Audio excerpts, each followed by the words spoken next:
proktologiya sohasida eng global bo'lgan muammolardan bittasi, juda ham ko'p xalqimizda uchraydigan, har doim bizga savollar keladigan hamda kundalik hayotimizga bizga murojaat qilib keladigan kasallarning ichida eng ko'p uchraydiganlardan biri bu gemoroy.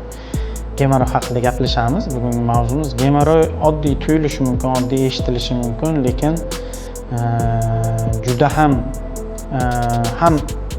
eng oddiy ham eng murakkab deb olsa bo'ladi-da. Masalan, xirurgiyada appenditsitda ham eng oddiy operatsiya, ham eng murakkab operatsiya deb qaralganda, masalan, gemoroyda ham bo'lishi mumkin oddiy operatsiyalar agar kichkinaroq bo'lsa, lekin shunaqangi darajalar bor. 4-darajali gemoroylar, kombinirованный deydi, qo'shilib ketgan ichki tashqi gemoroylar, juda bir katta gemoroylar bor, asoratlangan gemoroylar, tromboz bo'lgan. Chunki gemoroy haqida bir kun gapirsam so'z yetmaydigan darajada juda katta mavzu hisoblanadi. Gemoroy o'zi nima? Gemoroy bu o'sha anal kanalidagi kavernoz tanacha deydi, tugunchalar deydi. O'sha venoz qon tomirlarini kattalashi natijasida paydo bo'ladigan kasallik hisoblanadi. Endi bu o'zi tug'ma hammamizda bu qon tomirlar bor. Ma'lum bir sabablarga ko'ra, masalan, ayollarda homiladorlik yoki bo'lmasa homiladorlik davridagi ich qotishlar natijasida, kimdadir diareya sindromi deydi, juda ham ko'p ich ketishi natijasida yoki noto'g'ri ovqatlanish, noto'g'ri ovqatlanish natijasida ich qotishi yoki ich ketishi yoki bo'lmasam jismoniy zo'riqish natijasida aytishimiz mumkin. Yoki masalan, bir joyda juda ham ko'p o'tiradigan, ofisda ishlaydigan, kompyuterda yonida ishlaydiganlar, masalan 8-10 soatlab bankda ishlaydigan, turmasdan ishlaydiganlarda o'sha yerda qonda dimlanishi natijasida paydo bo'lishi mumkin. Yoki bo'lmasam juda ham ko'p har kunlik ovqat ratsionida achchiqni yaxshi ko'rib yeydiganlar yoki spirtli ichimliklarni ko'p iste'mol qiladiganlarda bu holat kuzatilishi mumkin. Gemoroy o'zi qanaqa turlari mavjud degan savolga javob berib ketishimiz kerak. Xalqimizda juda ham bir qiziq tushuncha bor. Erkagi, ayolimi ekan degan tushunchalar bor. Demak, gemoroyda hech qanaqa erkak, ayol degan tushuncha yo'q. Gemoroy asosan tashqi va ichki gemoroylarga bo'linadi. Ichki gemoroylar, tashqi va ichki gemoroylarni tasniflaganimizda ichki gemoroylarni o'zini 4 ta darajasi bo'ladi. Bunda birinchi, ikkinchi darajada asosan qonaydi, bir-biriga o'xshash. Birinchi, ikkinchi darajasi bittasi birinchi darajada faqat o'sha hojat vaqtida qog'ozga artilganda qonasa, ikkinchi darajasida o'sha tomchilab oqishi mumkin bo'ladi. Uchinchi darajada gemoroy tugullari anal kanalidan tashqariga hojat vaqtida chiqib, qonab o'z-o'zidan ichkariga kirib ketadi. Demak, o'z-o'zidan to'g'irlanadi. 4-darajasining o'zi aslida A, B darajalarga bo'lishadi. Juda ham murakkab, kombinirованный, mana shu qo'shilib ketgan ichki bovosir tuguni bilan tashqi bovosir tugunini ajratib bo'lmaydigan darajada kattalashib ketadi. Uni tashqariga chiqib o'z-o'zidan to'g'irlanmaydigan darajasi tashqariga ko'rilganda ham, osmotr qilganingizda, kasalni ko'rganingizda ham tashqarida turadi hamma gemoroy tugullari. Bu 4-darajali gemoroy tugullari deyiladi. Gemoroy tugullari endi gemoroy kasalligini kelib chiqishini oldini olishimiz haqida ko'proq gapirishimiz kerak. Endi bu kasallikka qanaqa ko'pchilikda savol bo'ladi. Nima qilsam shu kasallik bo'lmayman degan maqsadda savollar ko'p bo'ladi. Buning uchun nimalar qilish kerak? Profilaktik oddiygina uy sharoitida o'sha demak, sog'lom turmush tarzi, sport bilan shug'ullanishimiz kerak. Ovqat ratsioniga e'tibor berishimiz kerak. To'g'ri ovqatlanib, inson o'sha ich kelishi bu juda ham muhim masala hisoblanadi. Agar insonni bir kunda bir marta ich kelib yoki 2 kunda bir marta o'sha juda ham qotib ich kelmasdan yumshoq, normal holatda ich kelib tursa, bunaqa muammolar kamroq uchraydi. Bundan tashqari o'sha achchiq, sho'r hamda spirtli mahsulotlarni imkoniyat darajasida iste'mol qilinmasa, kundalik ichiladigan suv hajmini masalan 3-4 litrgacha bo'lib, normal suv ichib kundalik ichiladigan suv hajmi normada bo'lsa, demak bizda bu muammolar kamroq uchraydi. Undan tashqari, men to'g'ri tushunaman, ofisni ish bir joyda o'tiriladi, boshqa qiladi. O'shandaqa ishlaydigan ishchilarga ham tavsiyamiz 1 soatda, 2 soatda bir marta turib, bir 5-10 minut aylanib, harakat qilib, yana o'tirib ishida davom etsa, bunaqa holatlar kamroq uchraydi. Tavsiya qilardikki, sport bilan shug'ullanib, to'g'ri ovqatlanilsa. Endi to'g'ri ovqatlanish deganda, masalan, ma'lum bir ko'pchilik o'ylaydi, diyeta bu nima? Diyeta bu endi to'g'ri ovqatlanish deganda, diyeta deganda faqatgina suyuq ovqat yeb, meva, cheva, sabzavotlardan iborat narsa emas. Dietada asosan o'sha achchiq, sho'r, spirtnoy mahsulotlar, kola, fantaga o'xshagan rangli, gazli ichimliklarni kamroq iste'mol qilib, masalan, ovqatlangan vaqtda ovqat ratsionida birgalikda ovqat bilan birga salatlar bo'lishi, kefirlar bo'lishi, qatiq mahsulot, sut mahsulotlarini bo'lishi bu juda ham ertaga ichki kelishida muammolarni kamaytiradi.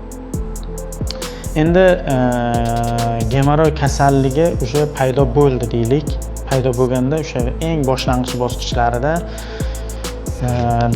o'ziga e'tibor beradigan bemorlar bor. O'ziga qarab, darrov birinchi marta o'sha hojatda qon bo'lganda, qog'ozda yoki bo'lmasam 1-2 tomchi qonash bo'lganda birdaniga vrachga murojaat qiladigan kasallarimiz ham bor, yo'q emas. Ular vaqtida murojaat qiladi, vaqtida oldini oladi. Mana shunaqa paytda konservativ, ya'ni dori-darmonlar bilan davolash imkoniyati bor. Buni masalan svechalar, majlar, har xil o'sha yerdagi anal kanalida qon aylanishini yaxshilaydigan, ya'ni vena toniklar deb aytiladi. O'sha venos qon tomiridagi qon aylanishini yaxshilaydigan dori-darmonlar bilan vaqtida oldini olib, vaqtida davolasa bo'ladi. 3-4 darajaga o'tib ketganda o'sha masalan bemorda bo'lishi mumkin. Bemorlarimizda faqat qonaydi, lekin hojatga chiqqanda chiqib qolmaydi. Ularda lecheniya qilsa bo'ladi. Lekin bir xil bemorlarimizda bor, hojat vaqtida katta bo'lib chiqadi, o'z-o'zidan to'g'irlanadi yoki o'z-o'zidan to'g'irlanmaydiganlari bor, lekin qonamaydi.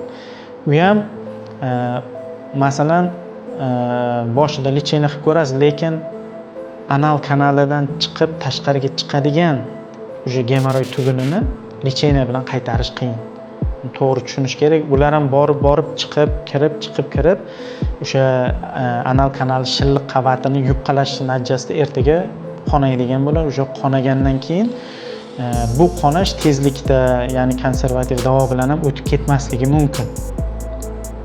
Shuning uchun aytmoqchimizki, 3-4 daraja ham hali ham shu ertachiroq agar murojaat qilsa, masalan, operativ davoni ham minimalizmda tanlashingiz mumkin yoki lazerni yoki dezarterizatsiya operatsiyasini tanlab bemorga yengilroq o'tkazishingiz mumkin. 4-darajali gemoroylarda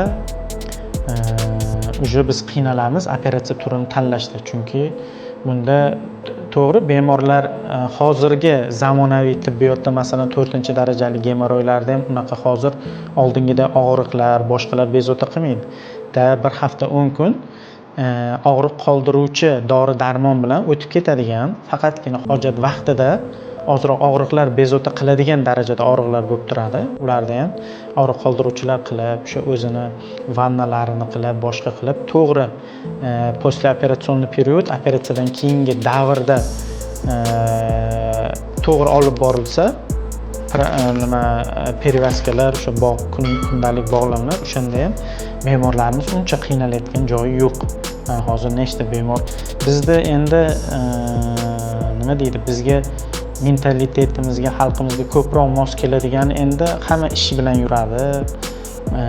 Hammada vaziyat har xil, o'z vaqtida imkoniyati bo'lmasligi mumkin. Chet elda musofirda ishlayotgan yurtdoshlarimiz bor. Ular ham harakat qiladi, chunki chet elda endi strafovka bo'lish kerak, bizdan ancha qimmatga tushadi, meditsina qimmat boshqa.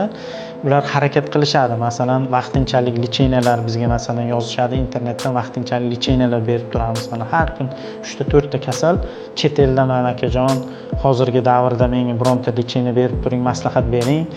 Ertaga O'zbekistonga borsam sizga ko'rinaman, operatsiya qildiraman degan fikrlar yozishadi. Qo'limizdan kelgancha tavsiyalar beramiz, boshqalar qilamiz. Bu lichenalar endi vaqtinchalik. Demak, hozir eng ko'p beriladigan savol, masalan, lazerda qilinadimi degan savol bor. Lazerda qilinadi, lekin qanaqa paytda qilish kerak, qaysi darajasida qilish kerak degan savolni hech kim ko'tarmaydi. Hammada masalan e'lon berilgan, reklama qilingan, hamma joyda hozir lazer bilan qilamiz deb kim reklama berayotgan bo'lsa, o'shanda masalan kasal borib, lekin mana shunaqa holatlar bo'lyapti. Mana hozirgi davrda ham endi bemorlar yotibdi. Lazerda o'sha reklama qilishgan, boshqa qilishgan, operatsiya qildirgan kelyapti. Shunaqangi kuchli og'riq, operatsiya qilinganiga 2 hafta bo'lyapti. Kasalni orqasidan yiring kelishi, juda kuchli og'riq, chidab bo'lmaydigan darajada doktor meni hozirda o'zida olingda operatsiya qiling deb turibdi. Lekin bemorimiz keldi, ularni yaxshilab ko'rdik. O'sha peronal sohasini uzi qildik-da, haqiqatan infiltrat bor, yallig'lanish bor. Kasalga tushuntirdik. Demak, sizga hozirgi davrda shoshilinch operatsiyaga muhtoj emassiz, lekin statsionar davoga muhtojsiz. Yotqizib, ularga antibiotik terapiyalar qilib, boshqa qilib, местный lichenalar qilib, mana bemorimiz hozir Xudoga shukr, mana 4 kun, 5 kun bo'lgan bo'lsa, o'ynab, kulib, xursand bo'lib yuribdi. Demak, operatsiya qilish oson, operatsiyadan keyingi davr qiyin.